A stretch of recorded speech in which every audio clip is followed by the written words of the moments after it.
सोननगर गांव में बहुत सारे लोग रहते थे और आज के दिन सभी लोग बहुत ही उत्सुकता बस मुखिया जी के घर जा रहे थे जानने के लिए। इस पर एक व्यक्ति ने पूछा, अरे जोगिंदर, ये तुम लोग सभी कहाँ जा रहे हो? अरे भाई, तूने सुना नहीं, मुखिया जी के घर टीवी लाए हैं, टीवी। इस पर बोले, अरे भाई टीवी का नो नाम हुआ, टीवी का विधायक आए हैं का? इस पर उसके बेटे ने कहा, पिताजी ये टीवी है, कोई डब्बा नहीं है, ना ही कोई विधायक है। इसमें मनोरंजन के लिए सब कुछ देखते हैं। इसके बाद गांव में सरिता ने ललिया से बोली कि सुन रहे हैं कि मुखिया जी के यहाँ कोई डब्बा आया है, टीवी वाला डब्बा। तब फिर ललिया बोली, तब फिर चलें हम लोग मुखिया जी के घर। इसके बाद वो दोनों भी मुखिया जी के यहाँ चल दिए और सभी लोग मुखिया जी के यहाँ इकट्ठा हो गए। वहाँ पर मुखिया जी की माँ गरिमा मसाला पीस रही थी सिलबट्टे पर। सभी को आते देखकर मुखिया जी की माँ बोली, अरे सरिता, ललिया, तुम लोग इकट्ठे यहाँ किस लिए हुए हो? क्या बात है? सुने हैं मुखिया जी के यहाँ नया टीवी लेके आए हैं, उसी को देखने आए हैं। तब फिर मुखिया जी की माँ बोली, अरे तुम लोगों को कोई काम धंधा नहीं है? मायके से माता पिता ने, दादा ने यही कह के भेजे हैं कि दिन भर रात भर टीवी देखने के लिए, और कोई काम नहीं है। जाओ जाओ अपना काम करो। इतने में ही मुखिया जी घर से आए और बोले, अम्मा काहे को बोल रही हैं आप? इन सबको टीवी देखने दो, ये लोग देख लेंगे, अभी तो नया टीवी आया है। इसके बाद मुखिया जी की माँ बोली, हाँ हाँ ठीक है, हमें क्या पड़ी है। दूसरे दिन सभी लोग अपने अपने काम जल्दी कर लिए और सब मिलके फिर से मुखिया जी के यहाँ टीवी देखने के लिए चल दिए। वहाँ पहुँचने के बाद मुखिया जी की माँ बोली, अरे फिर आज आ गए सब टीवी देखने के लिए? कोई काम धंधा नहीं है क्या? सिर्फ टीवी देखेगी सब मिलके? और उसके बाद सब मिलजुल के टीवी देखने लगे। मुखिया जी का पूरा घर भर गया और सभी लोग टीवी देखने लगे। टीवी में रामायण चल रहे थे। सब लोग ने हाथ जोड़ कर प्रणाम करने लगे, एक दूसरे को बोलने लगे। कोई कहने लगे, जल्दी से हाथ जोड़कर प्रणाम करो, हाथ जोड़कर आपकी शादी होगी, कोई शिक्षा व्यवस्था अच्छा होगा, ऐसा कर करके। कोई बोले सद्बुद्धि होगी, प्रणाम करो। इसके बाद मुखिया जी की माँ बोली, अभी सद्बुद्धि निकालती हूँ, और वो चैनल चेंज कर दिए। इतने में टीवी पर बाघ आ गए। बाघ देखने के बाद कुछ लोग वहाँ से भाग खड़े हो गए डर से, कहने लगे, भाग आ गया, जल्दी से भागो, बाघ आ गया, जल्दी से भागो। एक लड़की उठकर बोलने लगी, अरे माँ जी, हम लोग तो भाग जाएंगे, लेकिन आप बूढ़ी हैं, आप कैसे भागेंगी? इसके बाद मुखिया जी की माँ बोली, अरे कुछ नहीं होगा। एक बच्चा बोला, अरे कुछ नहीं होगा, ये टीवी से बाहर नहीं आएगा, ये तो टीवी के अंदर ही रहेगा। इसके बाद सभी लोग वहाँ हंसी खुशी फिर बैठकर टीवी देखने लगे। इस तरह से सब लोग देखते रह गए और प्रतिदिन वो लोग वहाँ पर आके रामायण या अन्य कुछ देखने लगे थे। फिर एक दिन जो है, कुछ दिन के बाद गांव वाले इकट्ठे हो गए और देखने लगे। बैठकर रामायण सीरियल देख रहे थे। देखते देखते सिग्नल भाग गया। उसके बाद जो है बोलने लगे कि अरे भाई, ये तो टीवी में मच्छर आ गया। सभी लोग बोलने लगे, हाँ हाँ, इतने सारे मच्छर एक साथ। इसके बाद एक बच्चा बोला, नहीं, ये सिग्नल इसका हट गया है, अभी मैं जाता हूँ छत पर, इसका सिग्नल मिलाता हूँ, आप लोग देखिएगा सिग्नल आया कि नहीं। इसके बाद वो लड़का छत पर सिग्नल मिलाने लगा और पूछने लगा, आया सिग्नल? नीचे से बोल रहा था, अभी नहीं आया है। फिर हिलाता है और पूछता है कि आया सिग्नल कि नहीं आया। इसके बाद सिग्नल आ जाता है। तब फिर सभी लोग सीरियल रामायण का देखने लगते हैं। उसके बाद सब लोग अपने अपने घर जाते हैं। एक दिन की बात है, मुखिया जी की माँ दरवाजे को बंद कर देती है और दरवाजे पर डंडे लेकर खड़े हो जाती है। गांव वाले सभी टीवी देखने के लिए जमा हो गए और कहने लगे, अरे अम्मा क्यों दरवाजे बंद कर दिए हैं, हम लोगों को देखने दीजिए। तब मुखिया जी की माँ बोली कि तुम लोग काम धंधा छोड़ के सिर्फ टीवी देखती रहती हो, अपना अपना काम करो।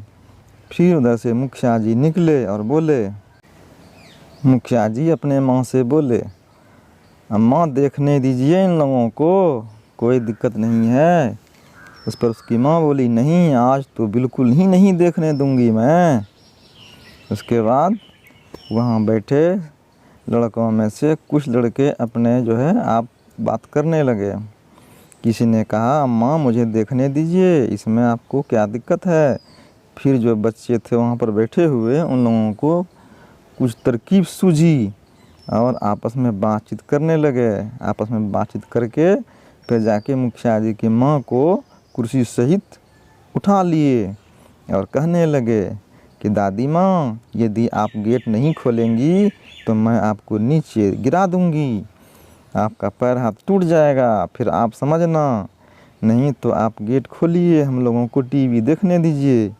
उसके बाद उन्होंने बोला, ठीक है बच्चों, ठीक है, नीचे करो, और गेट को खोल दिए और फिर घर में जाके रामायण देखने लगे। प्रत्येक दिन की तरह फिर सुबह हुई और सब लोग मुखिया जी के यहाँ इकट्ठा हो गए देखने के लिए। लेकिन ये क्या, सब आश्चर्यचकित हो गए।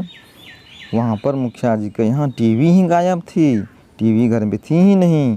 सब लोगों ने मुखिया जी के माँ को कहने लगे कि आपने टीवी कहाँ रख दिए, आप लाइए टीवी कहाँ रखे हैं, हम लोग देखेंगे। इस पर उसकी माँ बोली, नहीं टीवी तो गायब है, जब मैं उठी सुबह सुबह तो देखी कि यहाँ तो टीवी ही नहीं है। इस पर गांव वाले बोले, इसका मतलब लगता है कि टीवी चोरी हो गई। अब उसके बाद फिर मुखिया जी निकले, उन्होंने भी कहा कि सुबह सुबह जब हम लोग जगे तो देखे कि टीवी यहाँ से गायब है। गांव वाले बोले, अरे बब्बा अब तो चोरी हो गई। अब मुखिया जी की अम्मा बोली, अब क्या होगा, टीवी चोरी हो गई। गांव वाले बोले, ये तो आश्चर्य की बात है। सभी लोग आपस में बातचीत करने लगे कि अब हम लोग कितना हंसते खिलते रहते थे वहाँ पर और टीवी रोज़ देखते थे, अब क्या करें। पूरे गांव में मातम छा गया, लगा किसी की मृत्यु हो गई है। सब लोग अचंभित हो गए कि ये कैसे हो गया, टीवी चोरी कैसे हो सकती है। आपस में चर्चा करते करते ये लोग थक चुके थे, पता नहीं क्या हो गया, कैसे चोरी हो गया। हम लोग रोज़ रोज़ देखते थे रामायण और कुछ सीरियल भी देखते थे। यह आश्चर्य की बात है कि इधर गांव में दो महिलाएं चोरी हो गई, करने लगी कि अब मुखिया जी की माँ को ठीक हुआ होगा, टीवी चोरी हो गई, अच्छी ही हुई। उधर मुखिया जी की माँ टीवी चोरी होने की वजह से बीमार रहने लगी। उसके बाद मुखिया जी डॉक्टर को लेके उनको दिखाने के लिए लाए और डॉक्टर साहब से कहने लगे कि डॉक्टर साहब देखिए मेरी माँ को क्या हो गया है, ना खाती ना पीती है, बीमार रहने लगी है। इसके बाद डॉक्टर साहब बोले कि इनको सदमा लगा है। मुखिया जी बोले, कोई उपाय कीजिए डॉक्टर साहब, चाहे जो भी हो ठीक होना चाहिए। इस पर डॉक्टर बोले, ठीक है मैं कोशिश करता हूँ। डॉक्टर साहब ने कुछ दवाइयाँ दी और मुखिया जी को बोले कि इसको खिलाइए। इसके बाद मुखिया जी की माँ बोली, अरे बेटा गांव से सभी लोग आते थे तो बहुत खुशी होता था घर में, हम बहुत खुश रहते थे। जब से टीवी चोरी हो गया मुझे कुछ भी मन नहीं लगता है। इसके बाद मुखिया जी ने गांव में सभी लोगों को कहा कि देखिए भाई बीमार हो गया है, सब लोग आओ। उसके बाद गांव से सभी लोग इकट्ठा हो गए मुखिया जी के घर और उनके माँ का हाल चाल पूछने लगे। सब जब इकट्ठा हो जाता है तो मुखिया जी को मालूम होता है कि कहीं दूसरे गांव में टीवी है। फिर मुखिया जी उन लोगों से बोले कि देखिए भाई सब आइए, अब मेरा टीवी भी मिल गया है। आज मैं जब गया था तो दूसरे गांव में देखा टीवी चल रहा था। फिर गांव वाले बोले कि यहीं से चुरा के लेके गया होगा। मुखिया जी बोले नहीं नहीं, ऐसा नहीं है, ऐसा भी तो हो सकता है कि वो लोग खरीद के लाए हैं और जो है देख रहे हैं। इस पर एक आदमी बोला कि हमारे गांव के बच्चे उस टीवी पर कोई निशान बना दिए थे और मैं जब गया था उस गांव में चौपाल के पास तो देखा वही निशान था उस पर। इसका मतलब वो टीवी तो हम लोगों का ही है ना। इस पर सभी गांव वाले बोले हाँ हाँ बिल्कुल, ये तो हम लोगों का ही टीवी है। इसके बाद गांव के सभी लोग उस चौपाल पर निकलते हैं टीवी लाने के लिए। धीरे धीरे गांव के सभी लोग दूसरे गांव के चौपाल के पास पहुंच गए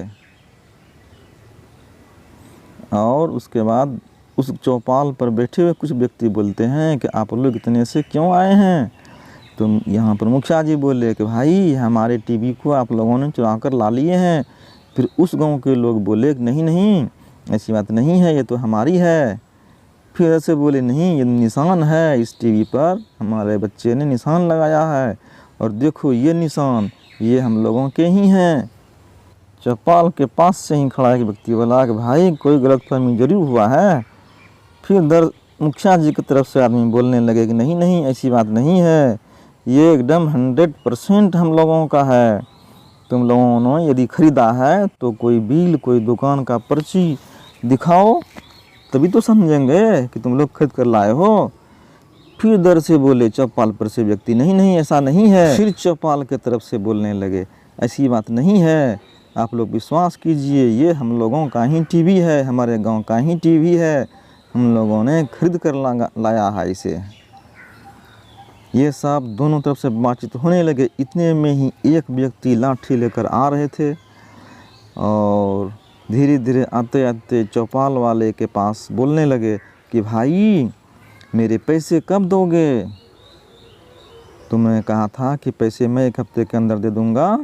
इसके बाद मुखिया जी और लोग पूछे कि भाई किस तरह का पैसा तुम मांग रहे हो?